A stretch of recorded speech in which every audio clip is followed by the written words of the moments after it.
Good afternoon, St. Louis, Missouri, Indianapolis, Indiana, Topeka, Kansas, Vicksburg, Mississippi, Tulsa, Oklahoma, Charlotte, North Carolina, Memphis, Tennessee, Baltimore, Maryland, Nashville, Tennessee, New York, Detroit, Michigan, Hampton, Virginia, New Jersey, Chicago, Illinois, and Kansas, Missouri, home of the Super Bowl champion, Kansas City Chiefs. Welcome to lunch with the Missouri Team Conference for April the 15th, 2023. My name is Alan Fowlkes, your host and creator. With me are the Lyles. How you doing there, Rip? Fine. And how's the family doing, brother? Fine. That's a good thing on a beautiful day. And Brother Scott, how you doing today? I'm once again too blessed to be distressed. And I know why you said that you got your bike, well, your transportation back last night. I did get my transportation back, and I am blessed for that. You betcha. Okay, and also the wife is getting close to their graduation time. Well, she's only within 3 weeks. So, yeah, first we count a long time. We count months, and now we're down to weeks. Okay. Yeah, that's right. That's right. Well, that's all the good thing here, and also we joined by Chuck DeBow here later on in the program. We are broadcasting live on Ferguson, USA, HotTalkRadio.com from beautiful North County in with the terrace in North St. Louis City, the Reverend Alan Lyles, and from Arnold, Missouri. Thank you for allowing the Missouri Team Conference to be a part of your weekend for all 8 years now. And we just thank you for letting us be a part on Ferguson, USA, HotTalkRadio.com. And right now we're going to have prayer with Alan Lyles, the pastor. The Walnut Farm. That's how you can locate it. 547 Middle Avenue, that's in North St. Louis. 63120, that's that. House of the Walnut Farm, Baptist is Elder Alan Lyles. And he will be that's located at 5547 Middle Avenue, that's in North St. Louis. That's 63120. The next one you will be there. I'm Elder Alan Lyles, who's the pastor of Walnut Farm. About Chapel Church located at 5547 on the Avenue.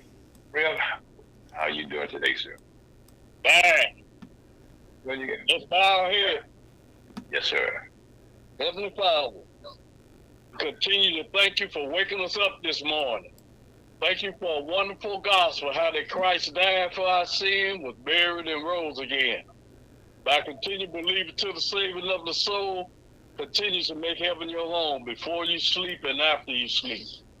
Heavenly Father, I should bless the sick all over the universe. You know what to do. And Heavenly Father, we ask that we might have a wonderful fellowship with you today in your most darling Son. In Jesus' name, amen. Amen. Amen. Thank you, sir. Thank you, real. Thank you, real. Thank you, sir. So what you got for us this week, sir?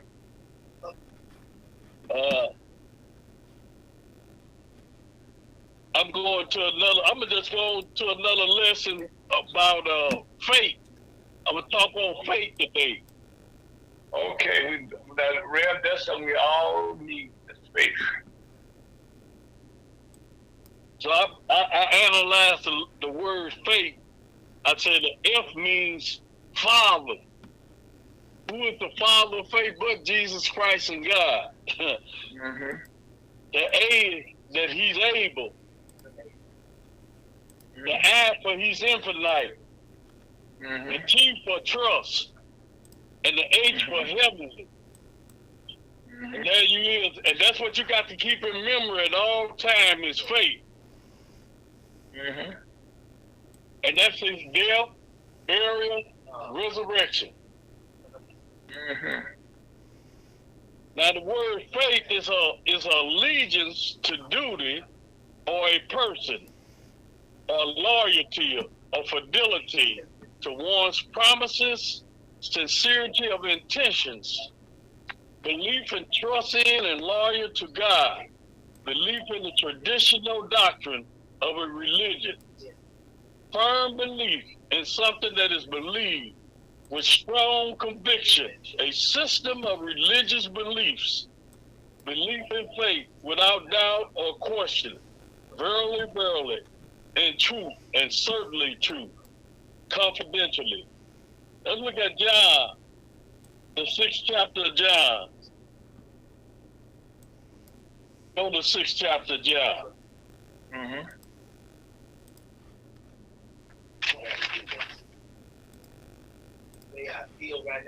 The 6th chapter. Yes, sir. And it's 71 verses in here. The whole chapter is what you can read. Y'all can read all your time. But I'm only just gonna skip around and read certain meanings in the word. Okay. John 1 and John the 6th chapter and verse 1. It says, after these things, Jesus went over the Sea of Galilee, which is the Sea of Tiberias. And a great multitude followed him, because they saw his miracles, which he did on them that were diseased. And Jesus went up in a mountain, and there he sat with his disciples. And the Passover, a feast of the Jews, was nigh. So I'm gonna stop with that right there, and I'm gonna go over here to verse 32. Verse 32 said, "Verily, verily." Remember, we're talking about faith now. It said, "Verily, verily, I say unto you, Moses gave you not that bread from heaven, but my Father give you the true bread from heaven." And that true bread that it's talking about right here, it's talking about Jesus Christ is the true bread that came down from heaven, not the bread that they was eating in the wilderness, that the Israelites was eating in the wilderness when they broke bread and God gave it to them. He fed them every day with the bread of life. That way, but the bread really is talking about Jesus Christ. Just like this day and time, we have to believe the gospel by faith, because we haven't seen nothing. That's why we have to believe. So seeing is not faith, but you believe by faith. Yes, sir. And it goes to say, "For the bread of God is he which come down from heaven and giveth life unto the world." You know, the Israelites, they was blessed. They were chosen by God. And they were Jehovah. The Israelites is Jehovah's wife. Most people don't know that God had a wife. So that's who the Israelites is. That's why they was chosen. And it said, "Then they say unto him, Lord, evermore give us this bread." And Jesus said unto them, "I am the bread of life. He that cometh to me should never hunger, and he that believeth on me should never thirst. But I say unto you that ye also have seen me and believe not. All that the Father give me should come to me, and him that cometh to me I will in no wise cast out.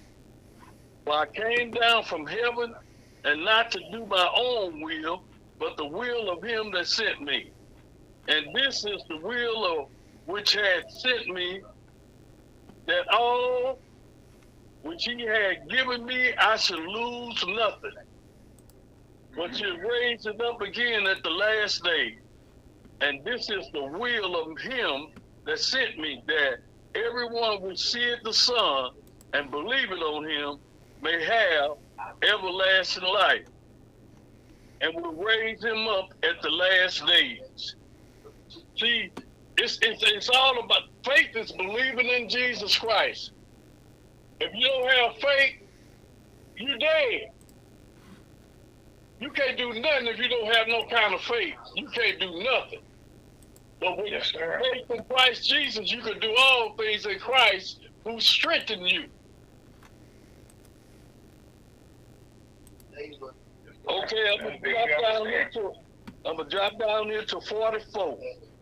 "No man can come to me except the Father which has sent me draw him, and I will raise him up at the last day." See, this right here is telling you that you don't get saved on your own. You get saved by believing the death, burial, and resurrection of Jesus Christ. Then the Holy Spirit convicts your spirit to let you know that you're saved and you believe it. So it's God saving you, not you saving yourself. It is written in the prophets, and they should be all taught to God, every man, therefore that had heard and had learned of the Father, cometh unto me. Not that any man had seen the Father, save he which is of God. He has seen the Father. Verily, verily, I say unto you, he that believeth on me hath everlasting life. I am that bread of life. Your fathers did eat manna in the wilderness and are dead. This is the bread which cometh down from heaven, that a man may eat thereof and not die. I am the living bread, which came down from heaven. If any man eat of this bread, he shall live forever. And the bread of that I will give is my flesh, which I will give for the life of the world. Jesus here talking about when we believe the death, burial, and resurrection of Jesus Christ, we are moved into another perspective of what's going on in the world. The Spirit of God moves us into the body of Christ before anything. Just like that's why you have to believe the death, burial, and resurrection of Jesus Christ before you go down in the water. Mm-hmm. Most people believe after they go in the water. They think the water don't even wash away blood. The water can't save. But the death, burial, and resurrection of Jesus Christ is what saves you. Amen. And it's going to say, the Jews therefore strove among themselves, saying, how can this man give us his flesh to eat? See, they foolish. They acting foolish right there, asking the question. Just shut up and listen. But the first thing you have to do in your beginning with God is the fear of wisdom and knowledge. So you have to listen before you can understand and get the meaning of what's going on. You have to listen and hear. Then he convicts your spirit when he see that you are accepting what he's saying. Mm-hmm. Then Jesus said unto them, verily, verily, I say unto you, except ye eat the flesh of the Son of Man and drink his blood, ye have no life in you. And he right, but when you come in the world, you dead in trespasses and sin. That's why you have to believe Christ died for your sin, was buried and rose again. Then you pass from death unto life before you sleep and after you sleep. Whosoever eateth my flesh and drinketh my blood hath eternal life, and I will raise him up at the last day. For my flesh is meat indeed, and my blood is drink indeed. He that eateth my flesh and drinketh my blood dwelleth in me, and I in him. As the living Father hath sent me, and I live by the Father, so he that eateth me, even he shall live by me. This is that bread which came down from heaven, not as your fathers did eat manna, and are dead. He that eateth on this bread shall live forever. It is the spirit that quickens. The flesh profit nothing. The words that I speak unto you, they are spirit and they are life. But there are some of you that believe not. Right now, while I'm reading this, it's the same thing right now, all over this universe. For Jesus knew from the beginning who they were that believed not. I don't have that insight like Jesus have. But I know if you believe the death, burial, and resurrection of Jesus Christ, you'll go to heaven. I'm going to guarantee you go to heaven, then you can say another word coming out your mouth, but you don't know if that's going to happen. Amen to that. And he said, therefore, said I unto you, that no man can come unto me except it were given unto him of my Father.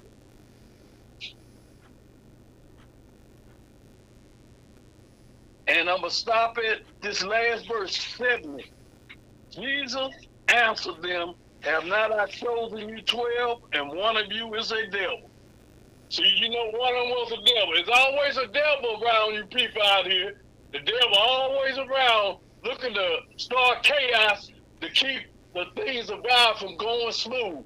But he can't do it. It's impossible for him to stop God's plan, because he's defeated. And he's been defeated over 2,023 years ago. That's why you believe the death, burial, resurrection today, you saved forever. And you could never be lost. And thank God for that in Jesus' most precious name. Amen. So, real one of the things that just said there, and people should understand that every day, from the days that when they were in the wilderness, they had faith that they would have food the next day. They went to bed at night. They had no doubt that God was going to put something in front of their house or their tent the next day for them to eat. Amen. No doubt they're going to have some water to drink to wash it down. And the other part about that was, that the weather was, nice. They didn't have no snow and all that other stuff they have to deal with. As a matter of fact, people not aware of it, but in the Bible, the rain was something new to those people. And when it came down, with Noah, because it didn't get rain every day. That wasn't something that was common to people back in those days. The rain showers and stuff. Well, what I like about it, God, he never left them either. Just like he would never leave you nor forsake you, he didn't ever leave the Israelites. They left him. He didn't leave them. Yeah, that's because they was in sin. And then when you're in sin, your mind is blind to the truth of God. When you're in sin, in trespasses and sin, you blind to the mind and the ability what God has given you, and you ain't got enough sense to even realize, because you are depending on the fleshly mind, which is enmity against God. Yeah, well, that thing they called common sense, okay, that sometimes, they use the word common, but, it doesn't, he didn't hear about equally. But again, he said that, everybody got food. He said the rich got food, the poor got food, everybody got food every morning. Yes, sir. And like you just said, Rev, the Israelites were stiff naked, even to today, okay? Yeah, they hard-headed. Stiff-necked, like everybody is today is stiff-necked, hard-headed. Because they wasn't. They need to be born again. That's why the gospel must be preached. So to get these people saved before it's ever too late. Yeah. That's why you got to keep it in remembrance. Keep in remembrance what I preached unto you, unless you have believed in vain. That's the death, burial, and resurrection of Jesus Christ. Keep that in remembrance, folks. All over the universe, keep that in remembrance. That's what's going to get you to heaven. Because heaven is my home. Yeah, and you got to have faith that you're going to get there. You can't go through life and, am I going to make it? I might make it. Yes, and I'm going to be there. But I can tell them, I'm already seated in the heavenly places in Christ Jesus, because I know it is true, and that's what the Word said, and I believe the Word. Yeah, and with the Word, you get peace of mind. That's important for it. Yes, sir. That is important for it. Well, anyway, that's our elder. I call him Pastor Lyles of the Walnut Point Baptist Chapel Church. That's in North St. Louis, 63120 zip code. And also, we want to thank you for those beautiful words about faith. One of the things that we all need faith. Matter of fact, when I broke my neck years ago, I had faith, okay, that I was going to be okay. Amen. And no doubt that I'm going to be okay. I used to say, oh, Lord, am I going to make it? No. I said, I'm going to be okay. Anyway, you listen to Ferguson USA, HotTalkRadio.com. We celebrate matter of fact, we're going into our 8th year on a Saturday from 1 to 3 p.m. And we want to thank Scott, our youth engineer, and his family. And also, we want to thank all you for joining us. Again, that's Ferguson USA, HotTalkRadio.com. Life's good. Let's get it out of here.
Welcome back to Lunch with Latino Commerce on a beautiful Saturday afternoon in St. Louis. Well, this has been one of those days where we have had sunshine, we have had rain, thunder, and lightning, and now we have another dry day so far, and we think there's more rain coming.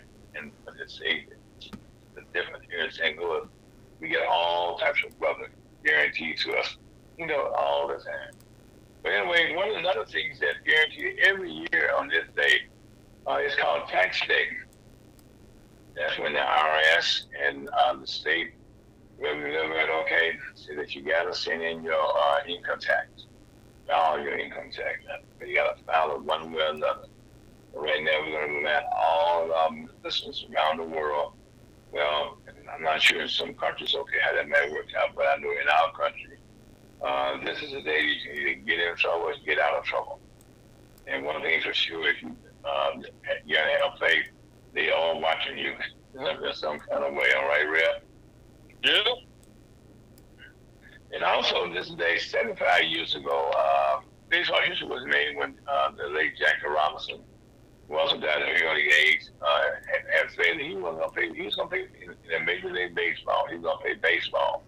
And so he was able to do that 75 years ago. He stepped on the field in Brooklyn, New York. In those days, the Dodgers were the Brooklyn Dodgers. And so he was able to, go to the Dodgers. And then that allowed the barrier for colored people, not just blacks, to get into the baseball. Rather than just all white guys playing baseball. That was all you had in the league. And but since that time, you got Latinos, you got blacks, and now right now, blacks, the numbers or ratio of black players right now are not what they used to be. And you say, why is that? Well, for one, most sports nowadays, you got football, blacks are playing football. And if we must dominate football, most of your top quarterbacks in the NFL football, they're black now. Then they also, they can play basketball. But I got to tell you, the NBA play all sorts this weekend. And, and also we just finished up with the NCAA basketball tournament. And on most teams, they would dominate by most have a young black men, okay? And so also the same thing in basketball for the young girls, young ladies. Get back, make sure you get through all that respect. But also, just thank Jack Robinson and his family and being a dreamer, a man with faith. He could do it, and he did it. And that should be a lesson to all of us. Put your mind to it. But also, what he had to do, was train, and be prepared. One of the things about life is, you gotta have faith, but also you gotta prepare yourself and believe every day, that you're gonna accomplish what you set out to get done.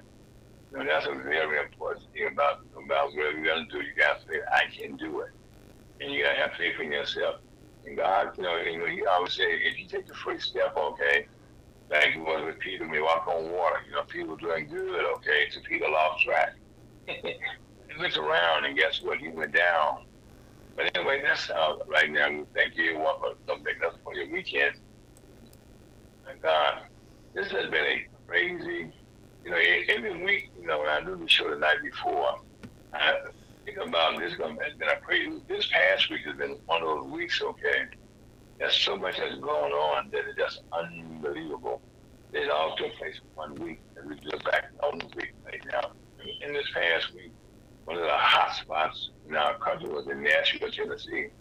But for you people not aware, you may have forgotten things move so fast. A couple weeks ago, down in Nashville, Tennessee, a private school called Public School, where there were 3 young girls who were killed. By the way, in this Nashville, it was a white school, private school. And in that school, a young lady came in with a weapon of destruction, but I call them, you call them, the way you want to call them, AK-47, but a high-power rifle. And she came in, and also she was a former student of the school. But she came in, and what she did, she kind of came in, and first she did was kill the superintendent or the principal of the school. Then she killed, 3 young people at the age of 9. So it bothers me here that they have bothered nobody. So anyway, that's just the stages, okay? So Nashville also is the capital of Tennessee. And so there in our story goes, they had demonstrations. And in there you had 2 young black men, young black guys, I think very young. And you also had one white lady, who led the protest at the state capitol, which was all. And by the way, most of the names of these kids that were protesting, they weren't just kids, they were known as white kids, okay, they were protesting there. And so these 3 people, okay, became what the Nashville 3. For a while there, the state council, state board of House of Representatives, and decided they were unhappy that they were protesting inside the chamber. Well, you can understand, but you can't understand it. But they were not in session when all this took place. But anyway, what happened here is that they decided that they were going to make them pay, their lesson, for something they didn't agree with. And in this body, the House of Representatives, every state has a House of Representatives, in your state, wherever you are, you have a House of Representatives.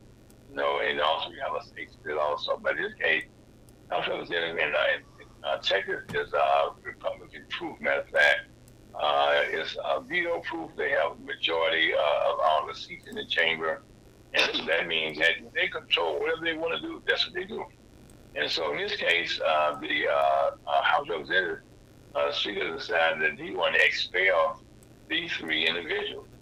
For leading the protest, which is surely inside the chamber. And so what happened here is that they decided they were going to have a vote, and they were going to, go to the state and vote to put them out.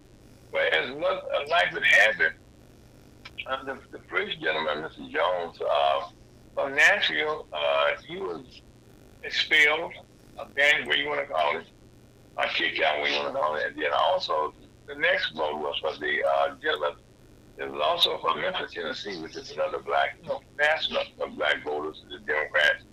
And so they voted to kick him out. Then it came time for the vote to kick the white young lady out.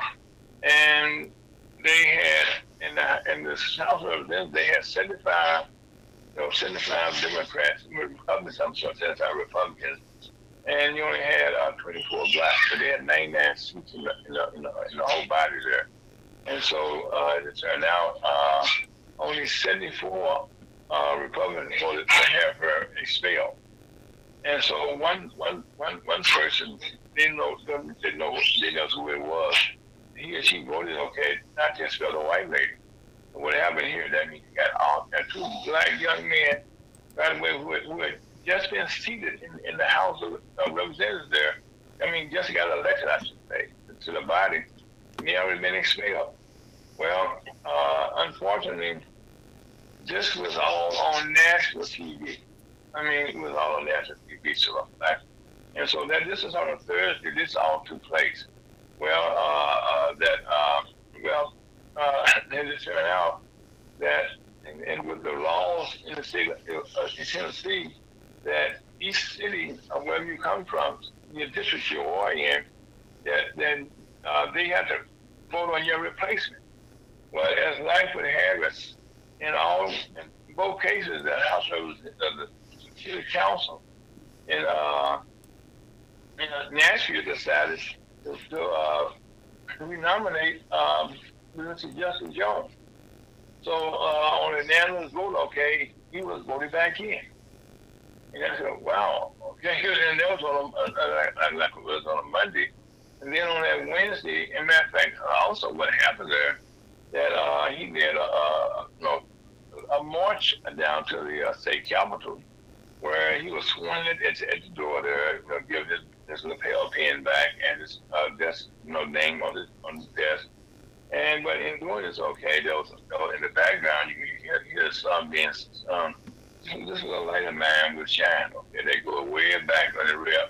This was a lighter man with shine. Okay, as it turned out, Mr. Justin Jones' light, and I think the first light had shot the whole weekend in between Thursday and that Monday.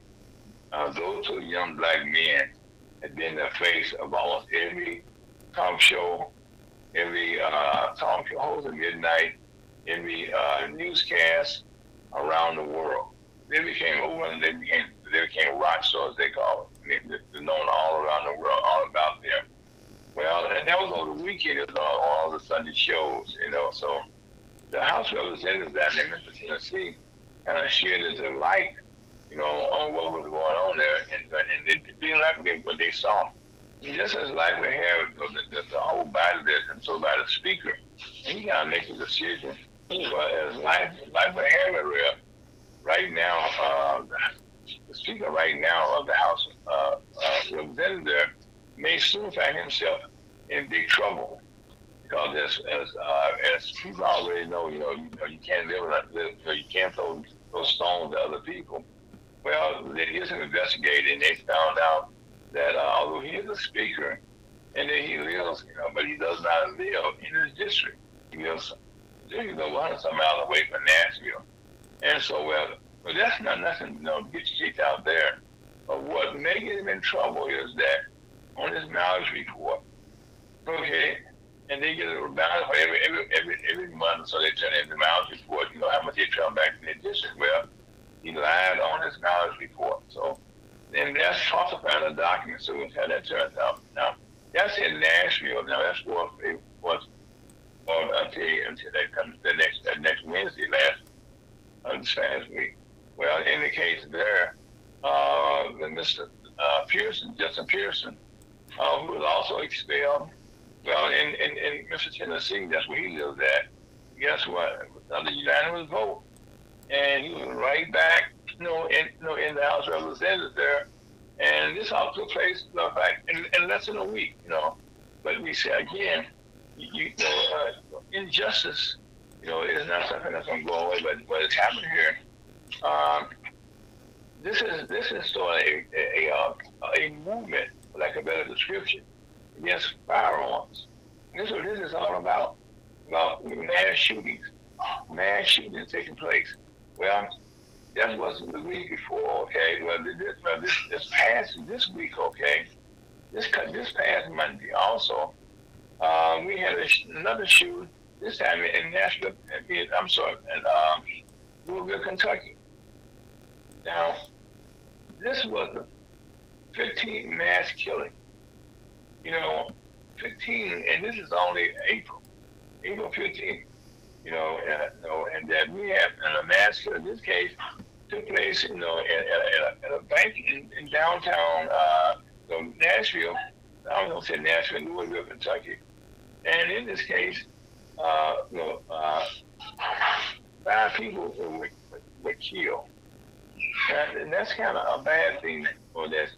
5 Louisville bank employees, people who were in that building, were killed. And one person that was shot in the head was a young police officer who had just joined the force.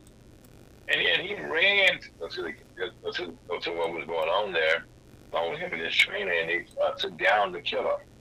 Now, the killer also worked in the bank. And, so we knew everybody that was there that day on that Monday. And so that's how that week started. And so now this is one of those things that don't happen, all the time, but 15-man shooting. And in this case, gun violence, there's nothing being talked about in our Congress, that's going to take care of that. But one thing that's taking place here, the new movement is, that these young kids, you have heard Cheyenne talk about this all the time, that she's in grade school, in high school, even in college, that when they went to school every day, they would have to have some kind of drills, about how not to get shot if some guy came in. How do I get out of my classroom safely? And these kids are tired of that. And so down in Memphis and Nashville and Tennessee, those young people are always somewhat, I want to do the old folk, but they say we tired of being afraid of these men, whether of destruction. And that our representatives in the House here, in the Senate here, are not doing anything about it. So they said, as soon as we turn 18 years of age, guess what? We're going to kick you out of here. And also, not only is it seems to be a thing about with young people, and almost in every state in our country right now, you have some kind of situation going on, where young people, are being attacked. It's not saying being attacked, the rules are being changed that are affecting them. And in most cases, these rules have been around for the longest. And in most cases, you have a lot of not old Republican men in these bodies. You got a lot of young in the state of Missouri. Those are a lot of goes in, a young men, young ladies, but for some reason there seems to be an attack. First he was attacking the kids on the libraries. Then they were attacking them about going to school with face masks. And so right now, it seems to be that the young people are the easiest target, or they can't vote. And so they right now decided, we ain't gonna take it no more. It was a movie I talked about years ago. I ain't gonna take it no more. And so they seem to have galvanized a plan. They want to be able, to do something about what's been going on. And also, this past week, on Wednesday, since the other week, we got a press release from the National Chamber of Commerce, from Mr. Chuck DeBow, who is our CEO. Now, this is some great good news, for Black businesses. National Chamber of Commerce participated in Kenya and India. These are two countries right now. India is in Africa, and India is one of the largest countries in the world, with population-wise and mass side. But anyway, the Black Chamber of Commerce participated in Kenya, and also in India, two trade missions. And the important thing about this, they did these things both simultaneously. And they conducted two global trade missions simultaneously between March 27th, April 1st. The United States Department of Commerce and the National Trade Administration executive head verified trade mission to Nairobi in Kenya, and led by Kenya, and that was led by Senior Secretary Donald Craven. Was dealing the honor of the presence was requested to come to New Delhi by the India, the Asian African Chamber of Commerce and Industry in their G21 in the India National Conference. And by the way, in the Kenya trade, in Kenya, Chuck DeBow was handling the business down there. Then in India, International Committee was able to do that. And the good part about this, we came away with two trade agreements with both these countries simultaneously. And that was just getting the week started also. Then also this past week, Fox News has they had a bad week also, as a lawsuit about the Dominion voting system. Did you recall during the 2020 elections that Fox News still broadcast, that Donald Trump, had won the election, and anybody knew that it wasn't true, but one thing they did, they accused the Dominion voting system of, doing illegal stuff. Well, I mean, their reputation was the defamation of character. So right now, you can't do that.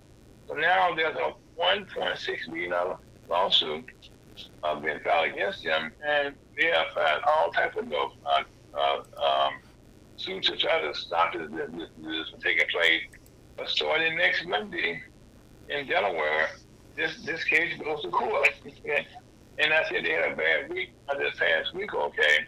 The judge found out that they had been hiding information from the judge. And, years ago, there's a guy named Phil Wilson become the judge, but the judge was kind of upset about that. And so now this all comes to a head starting on Monday, where the CEO of the company, Mr. Murdoch, and all the top executives down to the mayor will be testifying under oath. And that's not a good thing for you sometimes. And also, this past week, I think it was on Thursday, in Indianapolis, the National Rifle Association, or the NRA convention started this week with over 14 acres of the latest guns and gear of the most popular companies in the country. Now, what this means is that NRA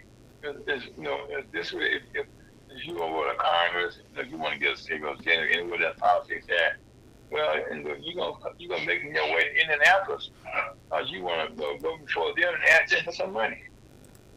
And if you're a politician, in the Republican camp right now, you want to make sure that you get their endorsement. Because a lot of times, we may represent our representatives in your own district, and you vote for them, okay, but when they get to their seat, they do what the NRA says.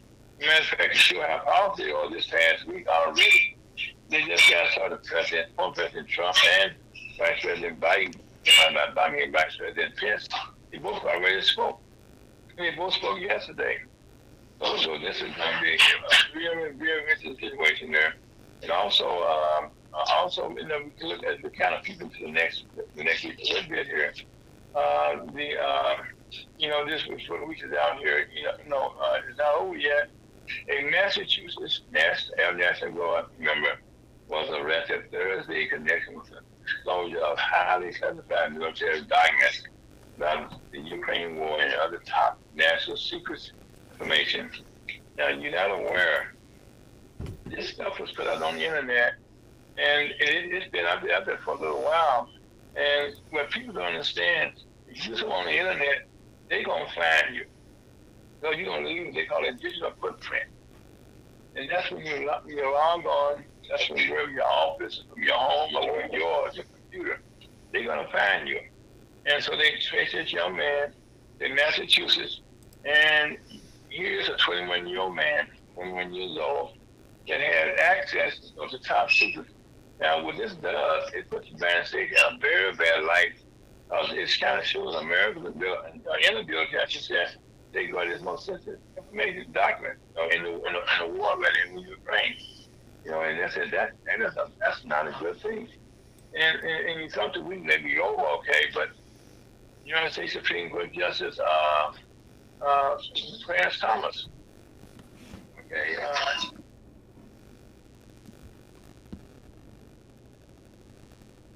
Justice Thomas, okay, with talking about his travels, what they can see in there. Well, just this past yesterday came out that Justice Thomas, I should say, had got involved with a real estate deal.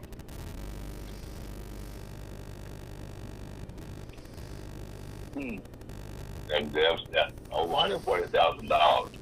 Now, any federal judge, okay, they have to fill out a form that asking you if you had made any money, the any real estate transaction, any over $1,000. Well, this is over $1,000.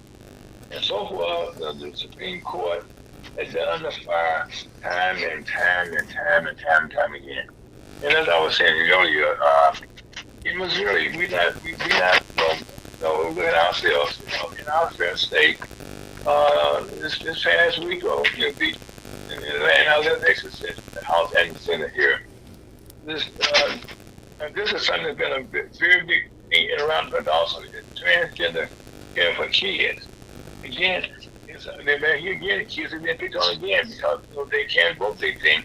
And so right now, we have competing proposals in the state of Missouri for gender care for the kids. And now, all of this going on, they're going to be fighting about taking benefits from these kids. And also in St. Louis County, in St. Louis, Missouri, especially St. Louis County right now, we got correction officers, I should say. The prisoners feel they're unsafe. In the Justice Center, they have a lack of officials. And also, needless to say, there's always some concern that somebody's maybe just someone else. Somebody in St. Louis City and St. Louis County, carjackings and murders continue to increase. You wouldn't know that. So anyway, you listen to Ferguson USA, HotTarget.com. Luncheon to let you on race. My name's Alan, folks. We take a small break. We'll be right back. Now take us out of here.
Good afternoon, St. Louis, Missouri, and I guess lots of Kevin Cummers can hear on Facebook, YouTube, Twitch, and also all of our broadcasts can be heard on Spotify. And also this program will be broadcast tomorrow at 1 o'clock.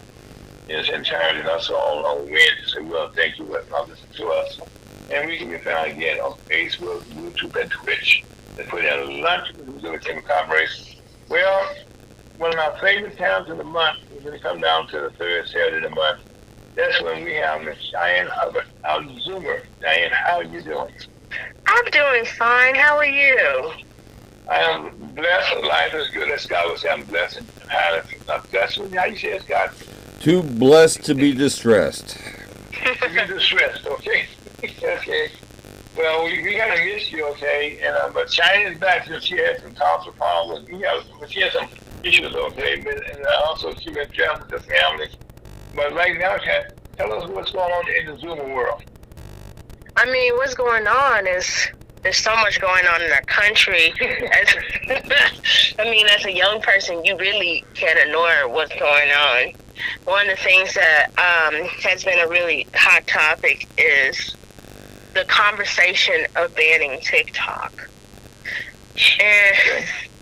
And TikTok, for those who do not know, is a social media app that I think 150 million Americans use. 150, you're right. Over. Yeah, it's a giant app. And the issue is that our government said they want to ban it for, security reasons, but they never offered any type of real good issues to block the app. But you know something, Cheyenne, what I don't understand, We just had a young man, 21 years old, was like he was on a card, this app he was on, and he stole federal U.S. government secrets, okay? He's not talking about banning that app, so why did he take it on TikTok? I think it's rooted in, xenophobia. Truly. Okay. Because, just today, I have discovered that, Facebook is in a class action lawsuit for data leaks. And if you ever had a Facebook between 2007 and 2022, you can join this class action lawsuit, basically, and sign up for it. Because it turns out, Facebook has, throughout the years, has so many data leaks. It's ridiculous. But they won't ban Facebook. They definitely won't ban, Discord after this man was leaking. Or Twitter. Or Twitter, either. And it's so crazy because this man was leaking, records. Secret records, right? Top secret records. On Discord, on this Discord app, right? In this little server. So basically a server is, let's say you're in a neighborhood, right? And there's all these bunch of houses. Someone invites you into a house. That's basically a server. A house is a server in the neighborhood, basically. Thank you. Education. Yeah, so this man was leaking this information on a server about a child's game, by the way, named Minecraft. And I was like, wow, this is really ridiculous. Because it also makes you think, he's probably not the first person to do this either. No, but he unfortunately, he got caught. And also, Shan, one of the things, it seemed to be that, as I was talking earlier before you guys came on, that it seemed to be that the young people, okay, are under attack around in our government, okay, in that most states, states, I should say, in those cities, okay, you have young people who are all being attacked. First of all, with education, and now I think one issue that you've been talking about for years and years and years. There's a gun that's been used in the high school. Well, thank God right now you get out of high school, that into the faith, and also you graduated cum laude from you went into a camp, so right now you can look back and say about how you felt during the time. Oh, honestly, yeah, I feel like this country does not care about children. Because, I remember thinking this right after. I was about 12 years old when Sandy Hook happened. And I was like, oh, maybe something will get done. And Sandy Hook was a decade ago, a whole decade. And we're still having the same issues. And, nowadays, instead of focusing on, real issues, now they're attacking, transgender children. And there's and making up lies about these kids, which will, someone's going to hurt some of these children eventually because people are just really crazy nowadays.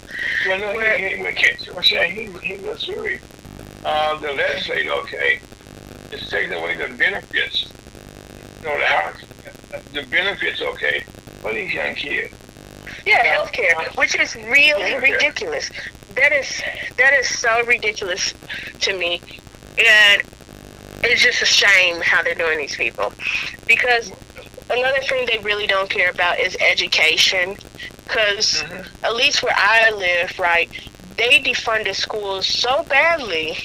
We didn't even know if we were going to start school on time that year because we didn't have enough funding. When you need such a hand, it all comes down to the legislators, okay? And so this down in the state of Tennessee, the House Representative, who is also the president, so most of the budget. There was demonstration in Nashville over a Covenant School, which is a white school down there, that private school, I should say. That three young people at 9 years old were killed.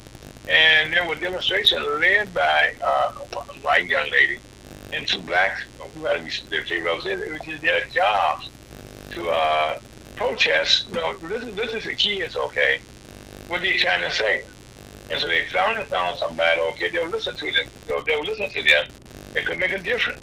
Mm-hmm. And unfortunately, we're gonna bring our guest in here for you. That we have Ron Wynn, who's from Nashville, and he was a guest this past week on our other show that we do at 5 o'clock. Just come to Kansas City, and Mr. Wynn was able to give us a first hand. Well, first of all, Ron, tell people about Ron Wynn, who you are, and so first of all, the band. Well, first of all, thank you for having me back on your show. My position is I am the entertainment and sports editor for Tennessee Tribune, which is the largest black-owned newspaper in the state of Tennessee. And I'm also a commentator, and I do some radio stuff. So I follow a lot of the issues. Now, to get specifically to what you're speaking about, the legislature of Tennessee has become, in the last 2 weeks, a national joke, because what they did was they tried to expel 3 members, and they ended up expelling the two youngest black members of the legislature. They expelled, and they did not expel a third member, which is a 60-year-old white woman who had joined the 2 young black men in joining with demonstrators on the floor of the legislature. And the reason that they did that is because in committee, the young legislators attempted to try and bring up legislation and bills for gun control, and they cut their mics off. They silenced them. They wouldn't give them any opportunity to present legislation in committee. They wouldn't listen to them in the debates. So after 7 people... So Ron, they were trying to bring us some bills, okay? They were supporting these young people being killed, in Tennessee. Right. So after a former they became a voice, I should say. That's correct. Yeah. So after this former student went to Coventry School, which is a white Christian fundamentalist private school now, it was a former student went into the school with assault weapons and handguns. She had 3 guns, 2 of which she bought legally, and killed 3 9-year-old children and 3 adults. Then, a few days after that happened, there was a demonstration down at the Capitol, and these 3 legislators joined the demonstrators, and the Republican-led state legislature was ignoring the demonstrators. I mean, they walked right past them, didn't even acknowledge them. So these legislators brought the demonstrators into the Capitol building, put them onto the floor of the House. 2 of them got bullhorns, and they just spoke to the legislators and said, you need to listen to these demonstrators. So that was considered a breach of decorum by the Republican legislators. And so their response to that was to formally put a motion on the floor to expel all 3 of these representatives. And they did expel 2 of them. But the 2 they expelled were promptly returned to their seats. Nashville, the city council, returned Justin Jones to his seat. And in Memphis, the Shelby County Commission returned Justin Pearson to his seat. And in both cases, they were unanimous votes. So both of the legislators are back in their seats now. And all that the state Republicans have done is turn these people into national figures for gun control and make them national heroes. And also just shown how unresponsive they are to the voices of thousands of people who've been urging them to do something about gun violence in the state. Cheyenne, right now, okay, what are your thoughts about what Ron just said? Watching what happened in Tennessee is just, was just disgusting to me. For them to expel these 2 black men for, listening to the people who voted them in, right? for bringing up issues that affected their affected thousands of people in Tennessee. And I shouldn't say that I was shocked that they didn't expel the white woman, but after all, after a while, I was like, not really shocking, given the fact of what just history, right? What's been going on and okay. So, what's his thoughts about that also? Well, it's interesting that you mentioned that because yesterday there was leaked audio of a secret meeting that the Republicans held right after they took the original vote. And some of them were shocked too because they had all agreed prior to the vote to expel all three. And then one of their members changed his vote, and that change was the one vote that enabled her to not stay in. And so they were excoriating this one Republican and saying, this makes us look like racist, this makes us look unfair, et cetera. So that got leaked out and was actually aired on the news yesterday. Oh, wow. Yeah, well, a website got a hold of that, and that somebody in the Republican legislature leaked that to a website, and it's been heard all over the state now. So that shows you that even the Republicans themselves were surprised that, and they realized how that makes them look to expel the two youngest black legislators and not expel a white woman who did the same thing they did. Well, I did not hear that yet. And that is very crazy. Well,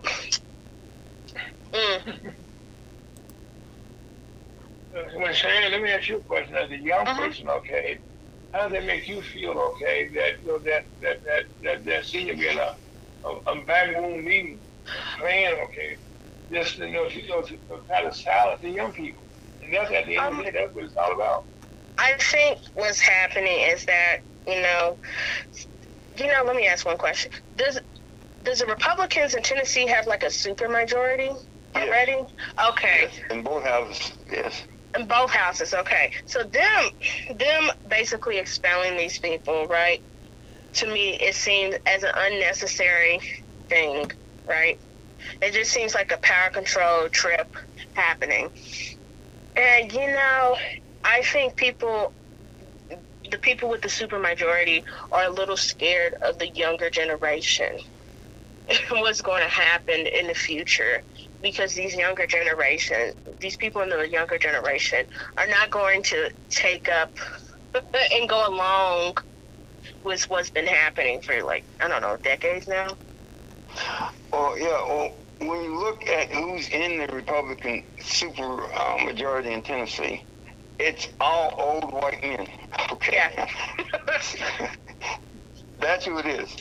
I mean, somebody commented that, the Tennessee Republican delegation looks like something from 1928 because there's no diversity at all. I mean, zero. So that's who voted these two young black men to vote to expel these two young black men. And I commend both the City Council of Nashville and the Shelby County Commission for putting them both back in as quickly as they did. I mean, the Shelby County Commission took 1 minute for them to vote to put them back in, and it took less than 10 minutes for the City Council to put Justin Jones back in. Okay. So that's how quickly the votes went in both of those cases. So both cities just, and I guess a bigger story is that the state legislature has been at war with both Nashville and Memphis for the last couple of years and has done a lot of things to try to hurt both of them, including they tried to reduce the city council of Nashville from 40 to 20 because it's the most diverse city council that Nashville's ever had in the history of the city. So that's the city council has sued state legislature, and that suit is in court now. Yeah, you know, from all what you have told, I can tell that these people, the older people, right, and the older white guys in power are pretty, you know, worried what's going to happen in the next, I don't know, 10 years. For them to be acting like that, for them to try to even cut down on their city council as well, just shows how they want to micromanage everything. Yeah, and they gerrymandered the most recent map and redrew the districts, which essentially cost Nashville a member in Congress. So they're doing a lot of things that show you that they want to take the state backwards. I mean, that's the bottom line. Is they're taking the state backwards. Yeah, and you can see this happening across the. Personally, I think the whole country is that people want to go backwards in a lot of stuff. You see what's happening in Florida, whatever the laws that Ron DeSantis is passing, a lot of them are really bad. And they're seen outdated. What's happening in my local state right now is, you know, I think they're trying to go backwards as well.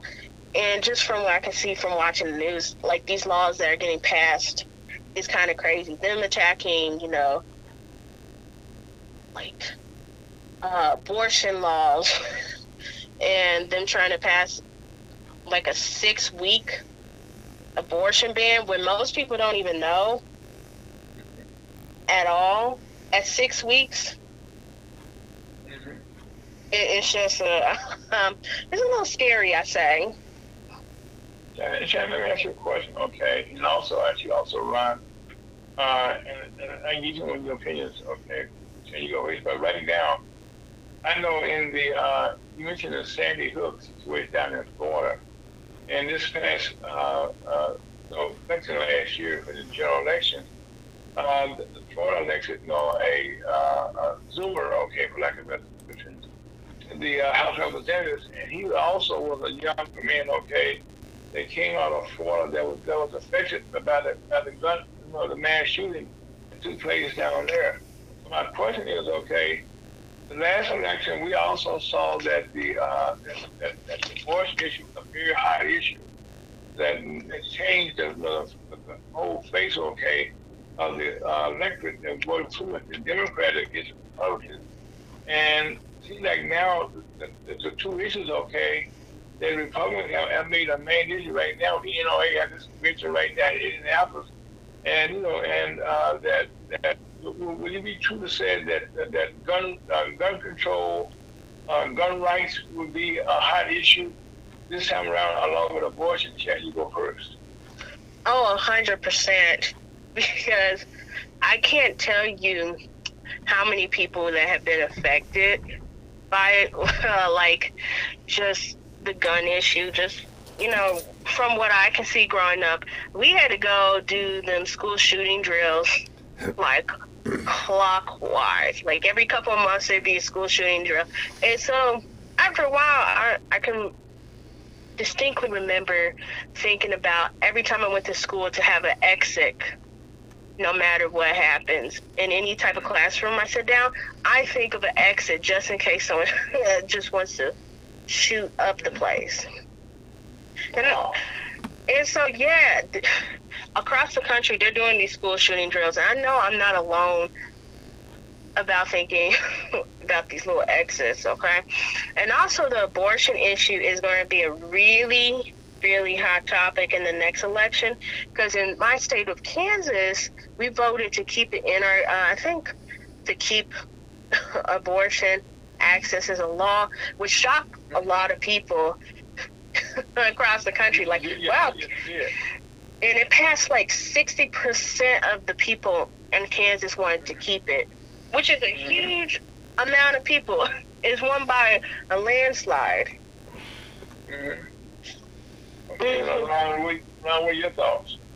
Well, I agree with that. I think one of the things that is going to be very interesting is the Republican Party is essentially making white backlash. That's the cornerstone of their strategic approach in the next election. You said white backlash. What do you mean by that? I mean, it means as a newspaper. Well, I'm talking about, okay, all right, things like anti-affirmative action, anti-critical race theory, and then anti-transgender, anti-LGBTQ. All of these things are part of white backlash, okay? And now, today in Nashville, Trump is here today. Pence is here today. They're having a Republican donor meeting here in town. And both Trump and Pence are making stump speeches. And they're urging their supporters, if you want your gun rights protected, to donate X amount of dollars. So Ron DeSantis, his whole thing in Florida. Now he masked it. He uses code words, and he uses if you don't know the language, it's subtle. It's not subtle to me, but he uses language in which it's very apparent who he's targeting and what his strategy is. So yeah, when I say white backlash, yes, that's what I mean by white backlash. Yeah, they're playing with people's fears, right, to gain votes. And I can see it happening all across the country. And when you listen to some of these people talk, you hear these little code words. I call them dog whistles, I think. Is it term for it? Yeah, when you learn the words, it's like, that's what they're talking about. Because after you start paying attention, it's like, okay, this is what's going to happen. You're playing with people's fears to get money, votes, and to push a really nasty agenda that's going to affect multiple people. Yeah, you were talking earlier about the guy who leaked those documents. Marjorie Taylor Greene today called him a white male Christian. That's how she defends the guy. She said, "Oh, he's a white male Christian." I mean, that's how she was quoted. That's not me making that up. That's a direct quote from Marjorie Taylor Greene today. So since he's a white male Christian, it's okay for him to leak national secrets online, according to her.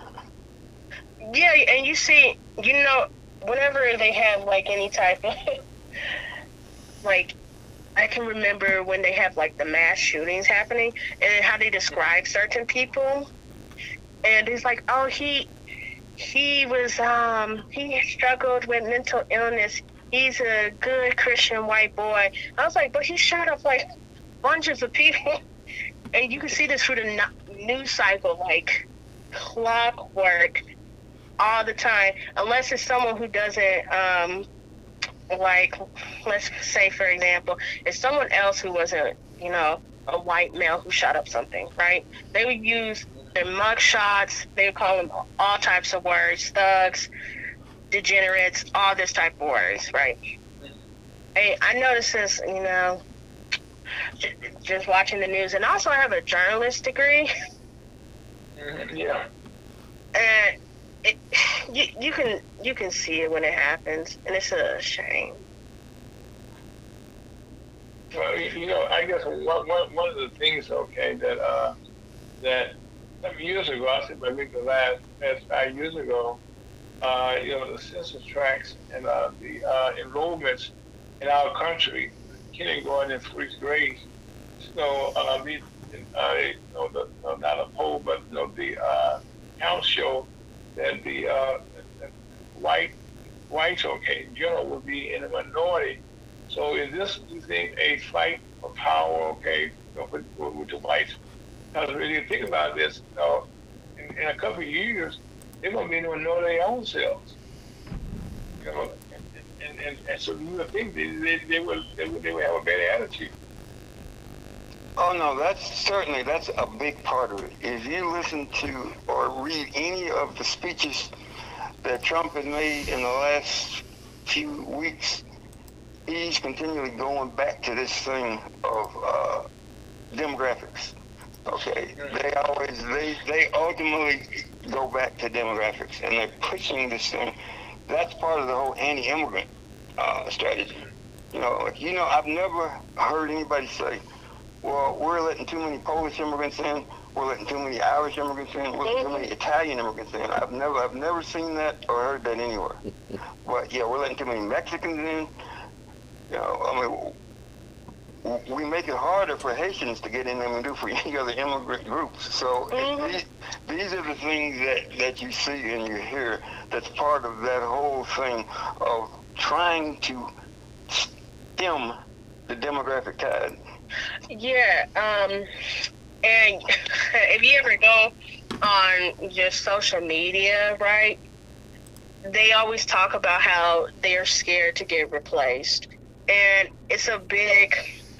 Oh, yeah, Tucker Carlson has a whole... Yeah. That's his whole thing. Yeah, it's called, like, the white replacement theory, I think. Yeah.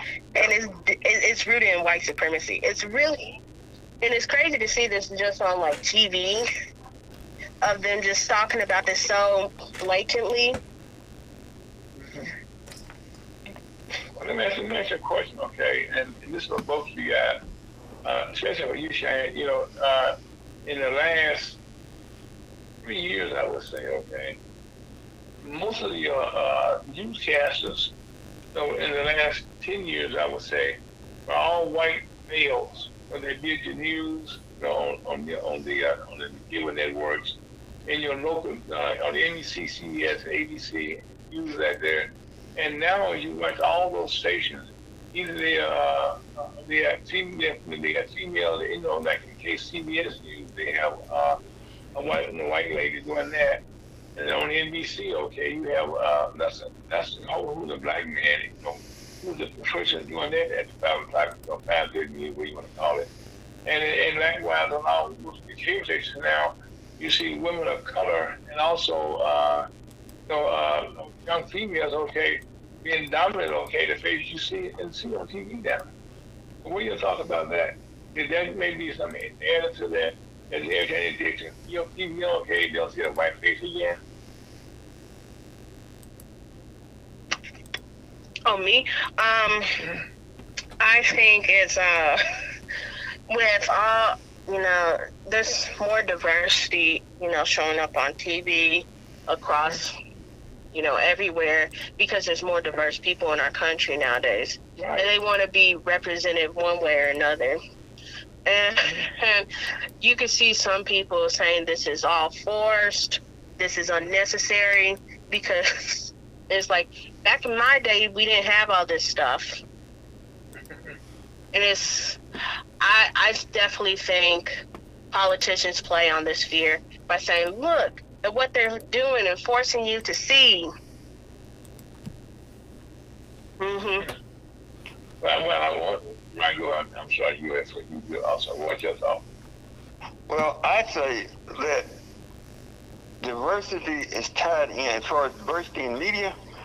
When I started out back in the late 70s, I mean, you didn't see anything but white men on television and in newspapers.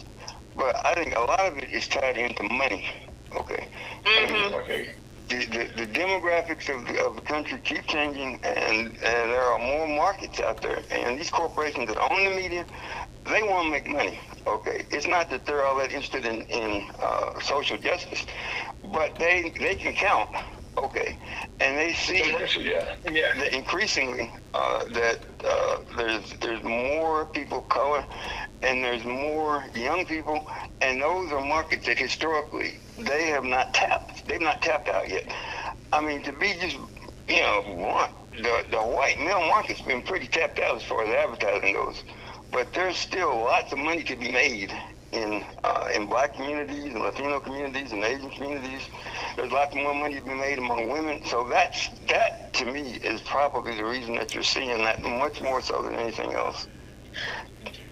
I can tell you that the people who run these corporations, it's not that they're all that progressive, but they want to make money. Mm-hmm. And see, I'm only 22, right? And so growing up, I didn't see just only white men. because, when I started watching news, I was like 10, really? Mm-hmm. Because before then, my mom thought it was a bad influence to watch all this negativity. I might have been 10 or 12, right? So I didn't grow up with just seeing white men. It was like a little sprinkle of some other groups in there. But over the years, it has definitely, increased. But I agree with what he was saying. It's more about money as well. Because truly, yeah, advertisement is rooted in money. Especially, I think it really uptaked after the 2020 as well. Mm-hmm. After the George Floyd incident, and they were trying to push all this blackness out. It is definitely rooted in money, because after a while they stopped caring. It was like, okay, who cares about you all again? And nothing really got changed after that whole incident either. How did the pandemic affect the change also? What we just talked about that. The pandemic, I think people were more aware of stuff because they were forced to sit down for the first time. There are a lot of incidents and look at stuff where they wouldn't pay attention before. Okay. And Ron, with your thoughts? Well, I think one thing that the pandemic has done is, as far as just commerce, is a lot of things were negatively affected. For instance, a bunch of restaurants were hurt because people couldn't go to them. So a lot of these places haven't reopened. Okay, so that the labor market has had an impact because of the pandemic. Now, in terms of the issues that we're talking about, there was a period of time when you didn't see the kind of demonstrations that you're seeing now because people were afraid to congregate together. So now that the pandemic has passed, you're starting to see these major demonstrations again. Like in the last 2 weeks here in Nashville, there's been like 5 enormous demonstrations. Oh, wow. People marching through from the courthouse to the legislature, massing on the Capitol steps. We've had people come in from all over the country, and that's it. Thanks again to the Republican state legislature putting these people out and turning them into national heroes. So I think that now that we're coming out of the pandemic, I think you're seeing a surge in activism again that you weren't seeing because people were literally afraid to assemble in crowds during the height of COVID. Mm-hmm. So that's a thing. When you cancel moneymakers like the NCAA basketball tournament because of COVID, and you have the NBA playoffs in a bubble, that shows you just how much fear there was during the pandemic, and that fear is gone now. People are back out in the streets again. Yeah, and another thing, we're talking about the pandemic, that a lot of companies are working from home. And that has, my wife is real estate and so was Scott. Now you can go this, a lot of office space, a lot of offices, okay, they had hundreds and hundreds of people. And restaurants, it's also that depend on those office, or the lunches, come in on their lunch hour, happy hour. All that went away during the pandemic. Yeah, and some of it didn't, not all of it came back. And, there are people who don't want to go back and work in an office. Okay. They found out they can work just as effectively from home, and they rather stay home and work. They don't have to worry about mass shooting. See, I work from home most of the time, and you know what? I really enjoy it. It is fantastic. I don't have to waste gas money to go travel anywhere. I'm not really micromanaged as hard as working in the office, and I can get my work done at home just as good. And the other thing is these restaurants, some of these places that don't want to pay people a living wage, No, they don't. they're finding out that, okay, if I'm not going to make a living wage, why should I come back in there anyway? Okay, I'll find something I can do at home, or I'll find a job that pays me enough money to live. But I'm not going to knock myself out for minimum wage or less. And that's why a lot of these restaurants, unfortunately, have had to close, because people won't go back to work in them now. Yeah, because, one of the issues that a lot of people just don't, know or think about is that the restaurants are paying these people sub-minimum wage, okay? Mm-hmm. And below. And, minimum wage here is, I think, in Kansas, is $7. You can't live off of that. You can't live off of that anymore because due to, inflation and, price gouging certain, areas, people can't live off of that unless, working 2-3 jobs and wasting their lives just to survive. And you still got to pay taxes. Yeah, you got to still pay taxes, and it's just not worth it when you can go find a job somewhere else that can pay you way better. And it's just, I can see why the restaurant industry is not doing as good, and they're going to have to, update and pay people a livable wage so they can survive. You mentioned restaurant. I remember a couple weeks ago, my wife's birthday, we went out. They have a lunch time, and on the menu that my brother-in-law was on the back of the menu, on the last item there, they had some small writing that gratuity now, okay, is automatic put into the price, okay. The food in those days, they depend on the tips now.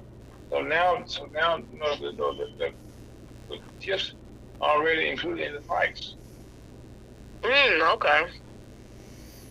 I did not know that. Yeah, I didn't know that. We all looked, oh my God, matter of fact, we were all getting ready to put some money on the table for a tip, right? Because the rest of the waiter was very, very courteous, very, timely. We should give him some money, okay? But we know that probably always probably to a pool, okay?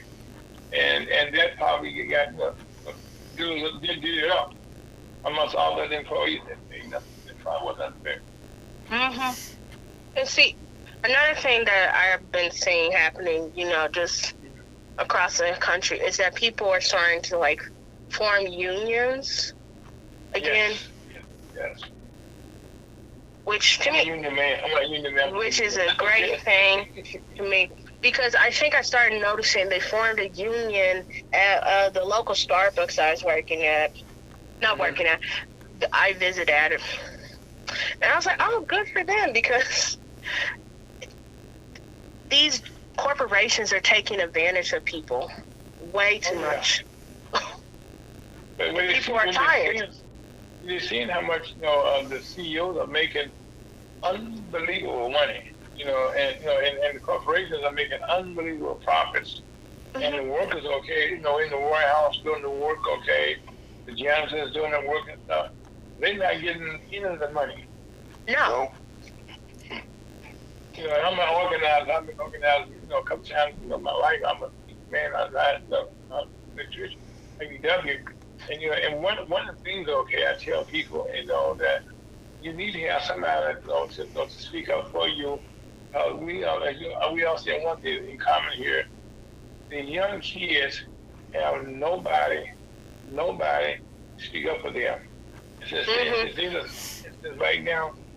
There are these 3 individuals down in your state, Ron. They found somebody, okay, that would listen to them, okay, and it seems as though they were trying to penalize those 3 people, okay, listen to the young people. That's the way it came across to me. Oh, no question. I mean, they don't want to be perceived that way, but there's no question that the fact that these were 2 young black men who only been in the legislature for a matter of weeks, okay, and there were all kinds of other measures that they could have taken, and it has backfired on them so badly that they've even gotten criticism from across the country from other Republicans who were saying, hey, that was unnecessary, You could have censored them. You could have just publicly criticized them. There's all kinds of things you could have done. But by choosing to expel them, you made them heroes. You made them role models. You made them spokespersons. And they are now enormously popular. I mean, every major newspaper in the country has been in Nashville in the last week talking to Justin Jones and Justin Pearson. Every network covered the city council hearing. Justin Jones was on PBS right after he was reinstated. I mean, people know who these two young men are now. Thank you, Tennessee Red Republicans. Yeah, and it just highlights issues that they probably just wanted to keep hidden, right? Well, it actually, the governor, who has been a long-time gun rights guy, reversed his field this week and came out with an executive order mandating 72-hour reporting for background checks. And that is a complete and total reversal of position from what he ran on and from what he said as recently as last year. So that's how successful all of this has been in terms of bringing the issue of gun violence to the forefront. So. Wow, that's amazing. Yes, it is. Yeah. Yes, it is. But he wants to be re-elected for one thing, okay? And right now, with the young people, take up the gun rights issue. Like I said, for the first time, since the same history played, that the young man from Florida, was elected, and he's a gun rights person right now saying, hey, I'm gonna put my vote to work here, and that's what he did, and I've seen young ladies, white young ladies, and different nationalities all say the same thing now. People saying we are against this, and nobody want to listen to us. And these three individuals, listen to us, and they make examples out of them, saying, if somebody else want to do this, we're gonna make sure that you're gonna pay the fight. It's a fight for it. And see, this what's happening right now actually gives me, hope that stuff's going to change. Because throughout, my whole entire life, it has been pretty much stagnant. I say with certain issues. And I was like, okay. And then rapidly it went downhill, like in, I don't know, whatever has been happening in the Supreme Court. Whenever, it's been rapidly going downhill. What was that guy who got in? I can't remember his name, but the last person who was voted into the Supreme Court, the second to last. Yeah, he was the one that had issues with female IQ. Wasn't like Kavanaugh? Kavanaugh, I think, yeah. And it's rapidly have been, going downhill, but seeing the younger generation getting more active in politics, getting more active in getting their voice heard, and, protesting more, I think a change is going to happen. Okay, right now, we've been joined by our illustrious leader of the National Team Congress, Mr. DeBow, our CEO. How you doing, sir? I'm doing wonderful. Good afternoon, everybody. Okay, we got Cheyenne. You know that your boy Cheyenne is back on the list today, the third weekend of the month. And we got another guest, Mr. Ron Wynn. Okay, and Ron is from Nashville, Tennessee, where he's a reporter for the largest black newspaper in the state of Tennessee. And he's our guest today also. And we've been talking primarily, Chuck, about the trend, the changes, but right now, the young people, black people, all nationalities right now, are coming out against gun control, coming out for gun control, and also for abortion. But now, as you travel the world, Chuck, do you see any like these issues like this as you travel the world, with gun issues like this in other countries?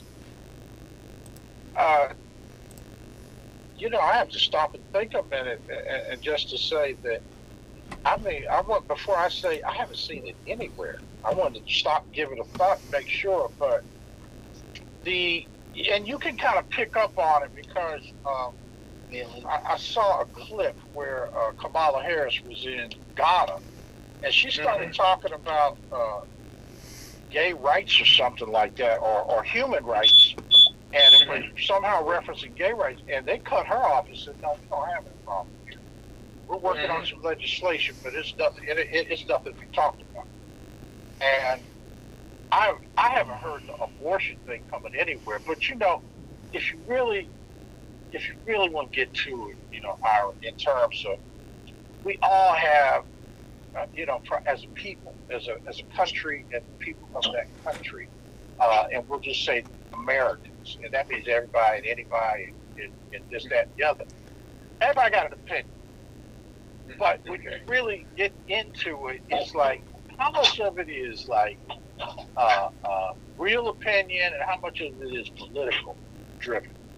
The whole abortion issue is I don't even know if we really need to even talk about it, because we're all probably on a similar disposition in that it seems to be now, you could debate it, but it seems to be a white man thing. And I said it. Yeah, I had to say it like that. Because it's a lot of white babies being aborted, and they're worried about population control. So you could go into that, but then you have to go to, okay, throw that out. Sorry, I even brought it up, but why do we need to go back now after how many years?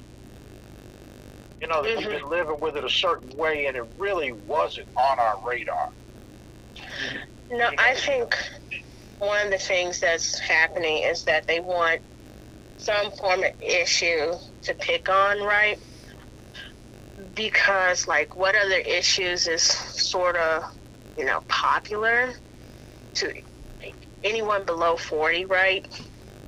Because some of their, like, one of the talking points I heard recently around here is that they want to have some sort of cut on Social Security, and that's unpopular to everyone, okay? And I think what's happening is they're trying to pick on certain demographics, right? So they can have, like, some sort of talking point. She got an open mind about things. She good. Yeah. But what? Another thing, addiction is looking over it right now over in France, where they were trying to raise the Social Security age from 62 to 64, and they are still having demonstrations all around the country. Oh, yeah, I know. Go on. The France, I think it's France. Yes, it's France. It's definitely France, and right now it has evolved more than the retirement age into issues that are just strictly what's happening in France culture, and like every couple of days I see something's on fire over there because they are so angry about this stuff, because again they're raising the retirement age. You have people, and I don't think they grandfather anyone in who's working. So let's say you're like 60 right now, you're going to have to work like a couple years extra, even though you were about to retire, like, let's say in a week or so, which is ridiculous. So, Sugar, as you travel, okay, there are certain issues, but guns, okay, I think in our country is one of the things that's really, really, really, we don't have guns like in St. Louis.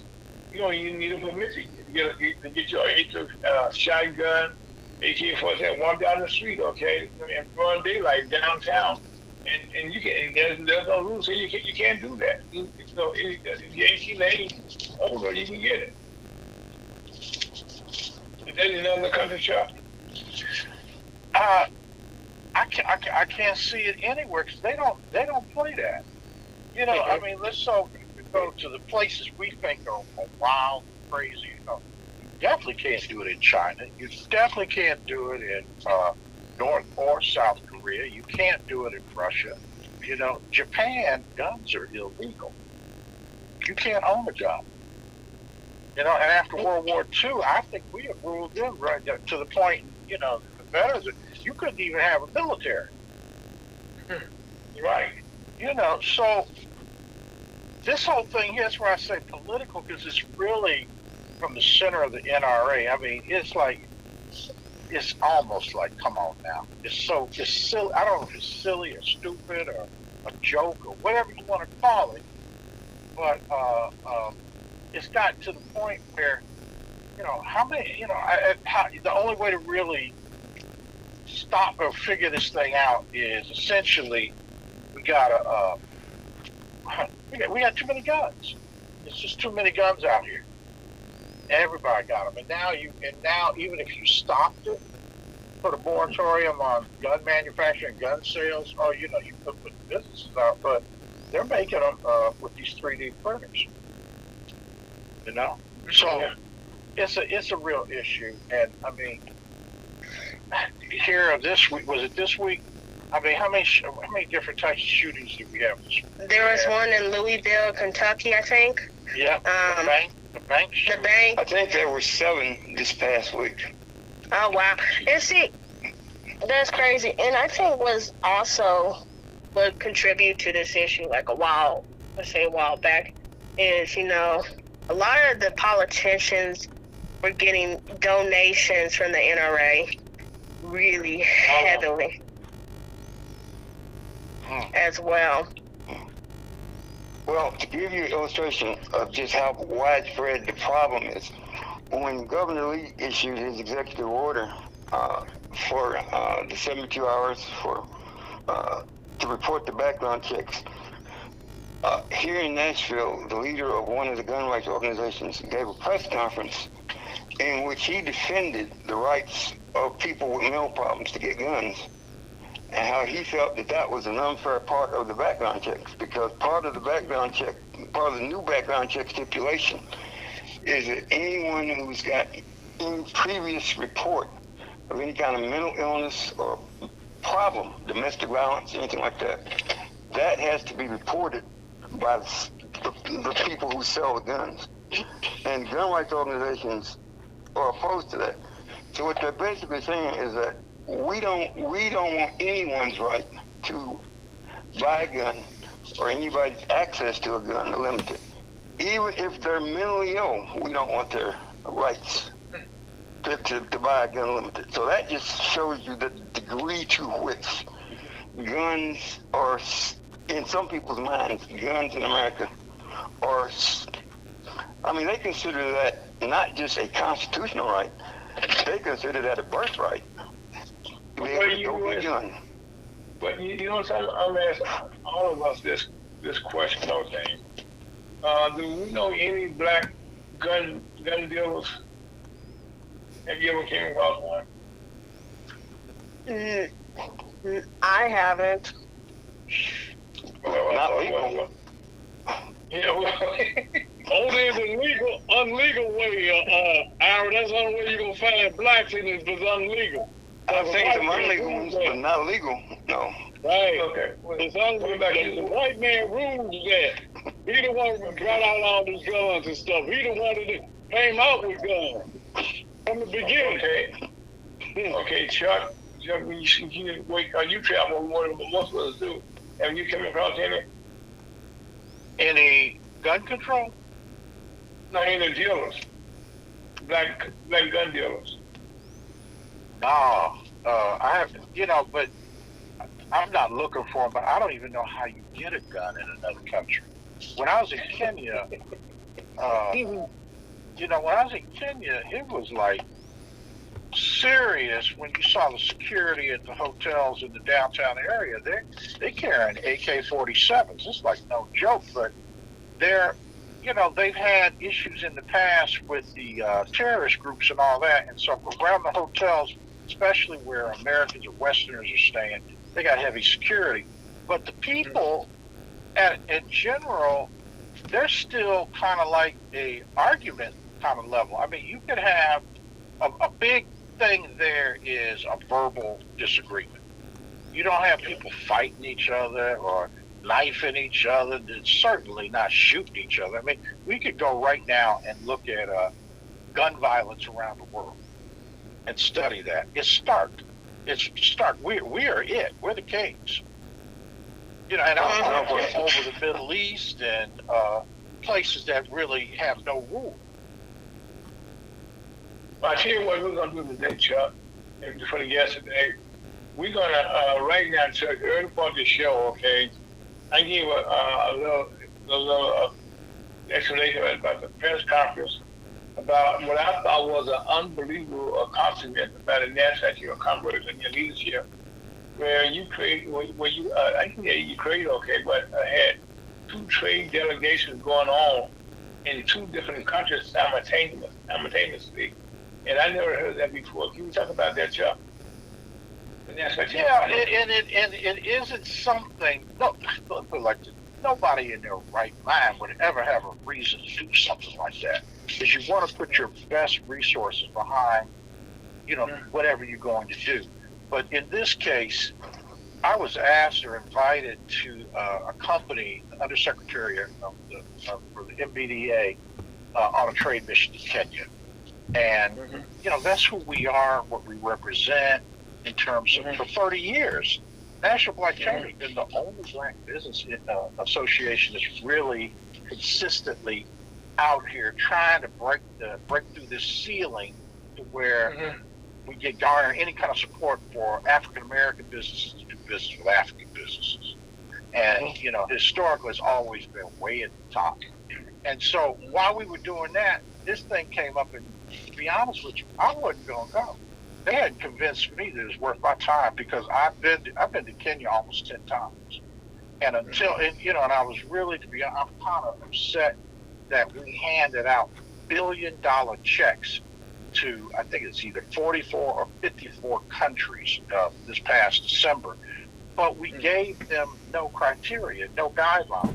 And when you do that, these guys put that check in their back pocket. You don't never hear about some particular project or whatever. And then USAID's been dumping out hundreds of millions all the time. But I'm talking to the people there, they're saying 60% of that money goes back to the U.S. via some corporation that's supposed to be doing, it's like, we're going to do you a favor and come build this for you and do that for you. And it's very similar to what the Chinese do. They don't use local people. They don't use local materials. And they build it, and they do what they want and say, okay, there you go. You got it. We out of here. And so when something breaks down, they got to figure out who could be trained to understand how to maintenance. So anyway, I'll make a long story short. That was Kenya, which turned out to be just tremendous, excellent. It was really good. But at the same time, we're invited. And this is how dynamic it was. We were invited by the Asian African Chamber to attend a technical exposition called SOFI.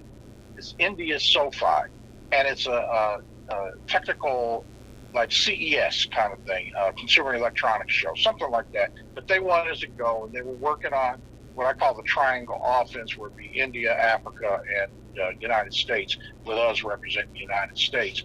And historically, blacks felt like they were told, don't even think about coming over here to India, because you ain't got a shot. You get nothing. But it just so happens that our partner there, which we had already had this relationship but had not signed the MOU with, is the DALIT, D-A-L-I-T, DALIT Chamber of Commerce, which are the black people of India. And they came to our conference in Peoria and said, listen, we've been following you guys for 50 years. And I was like, what do you mean? They said, no, our civil rights struggle is blueprinted off of your civil rights struggle. And now we know it's time for economic empowerment. And we want to partner with you and team with you. So they were having their G20 summit at the same time that all this other stuff was going on. So I was going to India. And I've never been to India. And then this other thing came up. So I said, we got to do both. We're not going to cry and say that we can't jump that high or figure it out with it like that. And so we went, and it was fantastic. And let me add one more thing. Let me add one more thing to that. I didn't know. I mean, I think everybody had heard or knew something about Martin Luther King going to India. And it just so happened they were celebrating I believe the gentleman's name is Dr. Abulakar, something like that is his name. And that's who Martin Luther King went to see, I think, in 1952. And they crafted part of the civil rights legislation, strategy on the principles of Mahatma Gandhi. So anyway, it had a whole lot of history to it, and a lot of meaningful stuff came out of it. So anyway, yeah, we did it, and it is historic. Well, right now, Chuck, I want to commend you, okay? The National Chamber of Commerce, which was Missouri Chamber of Commerce, is, a few years, and we've been with them, again, since 2015, on the corporation, so we're not here.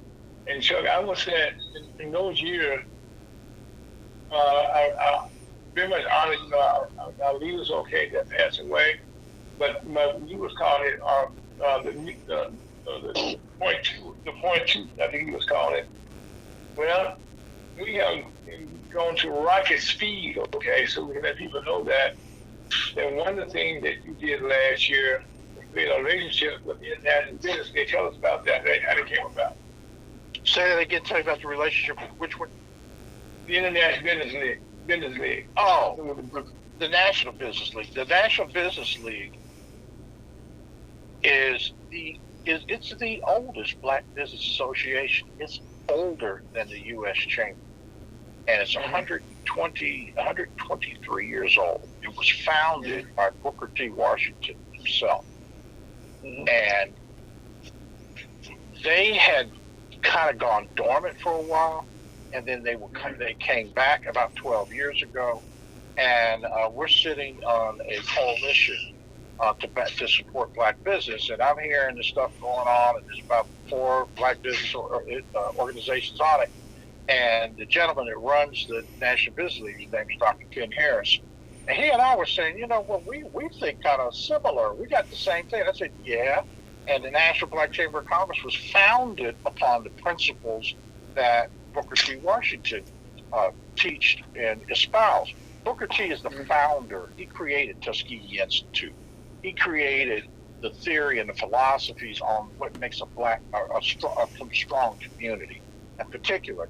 And he was believing that there's a whole lot of strength in segregation, that we have to do business with each other. We've got to support each other and stop chasing after status quo or the white man's society, to where we will never really be accepted and always be marginalized. But if we set that as our standards or as our measurement of success, we could never have success under somebody else's standards or terms or judgment. So that was the beginning and the core of it. Together, we had co-founded the National Alliance for Black Business. And if you do a little homework on it, there's the National Lawyers Association, National Bar Association, the National Medical Association, the National Accountants, the Black Nurses.